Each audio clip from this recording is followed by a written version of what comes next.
It's a vlog! Hey everyone, this is the first time that I can remember that I have traveled, not for a con or for a game tournament. I was in Orlando last week. I mean, I guess it was for a tournament. I was there to catch a few games of my niece's Little League softball tournament. But I spent most of my time in Universal. And I didn't really do much aside from Aquatica last year when I went there for CEO. Outside of Aquatica in the tournament itself. But this year I hit Volcano Bay, Universal, Islands of Adventure. Spent a lot of time taking water taxis around, which is pretty cool. Just marveling at how nice our hotel was at Sapphire Falls. And the ones connected to it, the other Lowe's hotels like Portofino Bay. So Universal is awesome. It's the first time I've ever been there. They really go above and beyond to transport you. It's a theme park in the truest sense of the word. Like, the Harry Potter section of both parks is so rich, so detailed. I'm not even necessarily a big fan of Harry Potter, but it's just so incredible how much they care about making you feel immersed, like how much detail they put into it.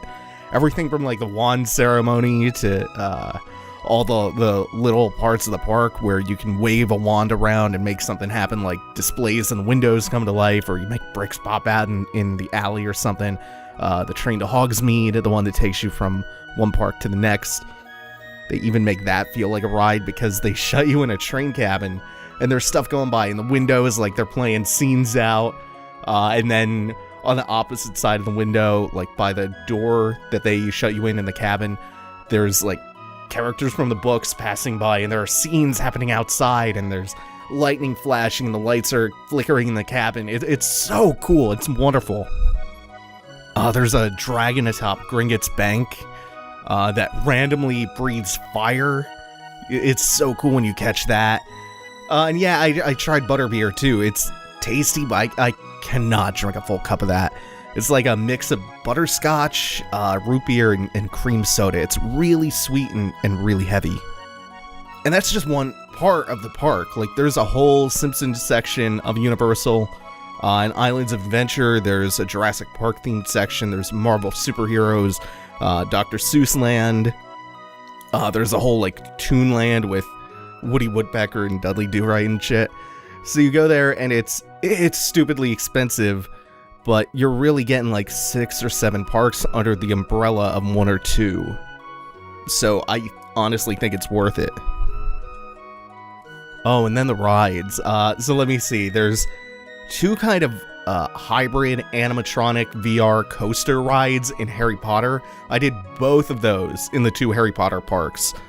The one in Hogsmeade is way better and more creative and more exciting than the Escape from Gringotts, which is fine, but it's not as thrilling. Like, the motion isn't as exciting.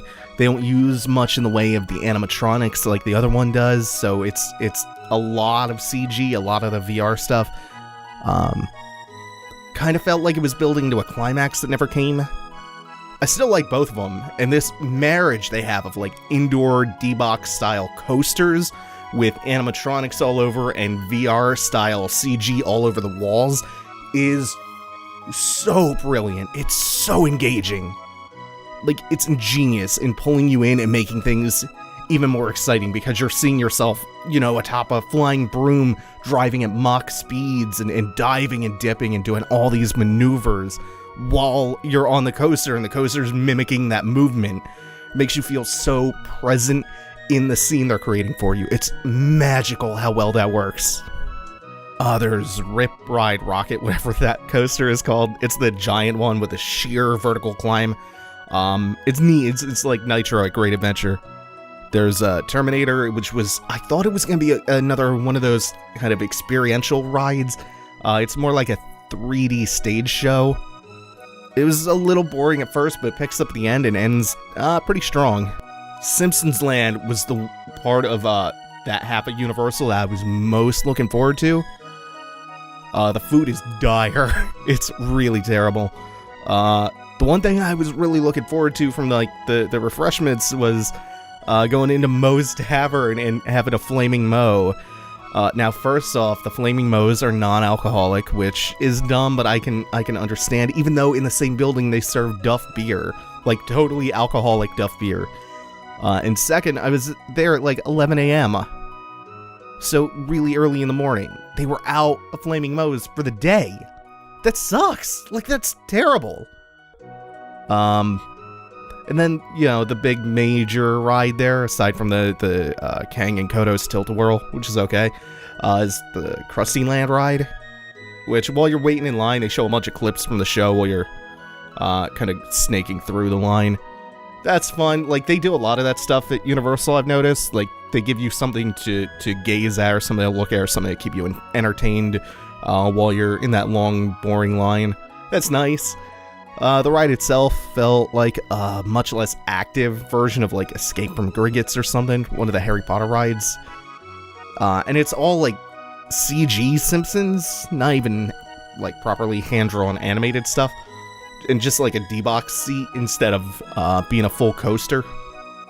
The sights and sounds of that part of the park are the main reason I go to that, to see the Simpsons Land. The rides and the food are really not great. Before we get to Islands Adventure, I almost forgot, The Mummy. The Mummy is, I think it's the best ride in that half of the park in Universal Studios. It's like a Skull Mountain style indoor coaster that is just awesome. There's a really good gotcha near the end. It's so fucking fun. Like, there are flames crawling across the wall at places. Oh, man. Then you have Islands of Adventure, the second half of the park that's kind of, or the secondary park that's kind of adjoined to it. You ride the Hogwarts Express over to it. And it had just all the coolest stuff. If you have to choose one park to go to, choose that one every time. It's the one that had the better of the two Harry Potter rides. It has Jurassic Park Land, including the Jurassic Park River Ride, which was awesome. Includes a lot of really good animatronics, including ones that are submerging from the water and, like, spraying water up through their nostrils, and the raptors and the T-Rex, and it's really great, man. It's got Kong Skull Island, which I've heard good things about, but I avoided because of the super long wait times for that line. It's got Marvel Superheroes Land, which includes Doctor Doom's Fearfall, that sheer drop from the tower that you could see pretty much everywhere in the general area. You know, I can look out the back window of the lobby in my hotel and see that, and part of the Hulk coaster. It's got Spider-Man. I did the latter two, so Hulk and Spider-Man. Spider-Man is, again, one of those hybrid VR coasters.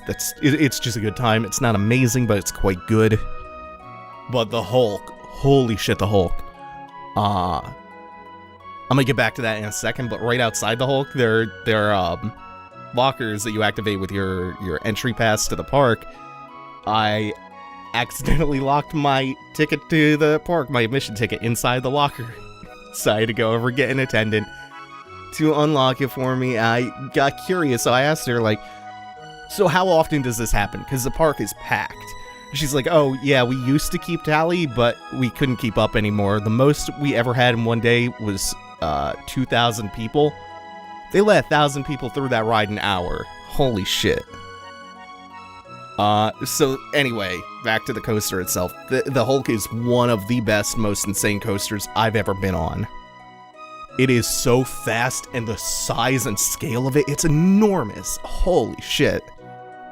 Plus, like, there's some spots near the line to the entrance to the line, I should say, where you could just get some great photos of people shooting through this misty tunnel, and you're so close to them. It's great for photo ops, and I really love my photography, so yeah, plenty of opportunities there. Plus, the coaster itself, it's just nuts.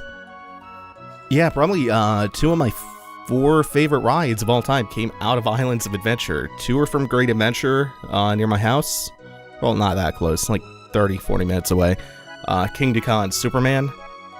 And then the Harry Potter ride in Hogsmeade and the Hulk, like in no particular order. They're all just super great.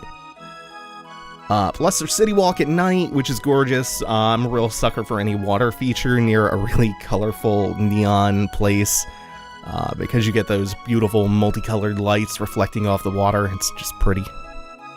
Like the river at City Walk, when everything's lit up at night. Again, really nice photo ops there. So I ate at the Hard Rock at City Walk one night. Just had this stupendous Norwegian salmon, probably the best salmon I've ever had. Plus, like, the place itself has a nice atmosphere because it's this hybrid restaurant and rock and roll museum.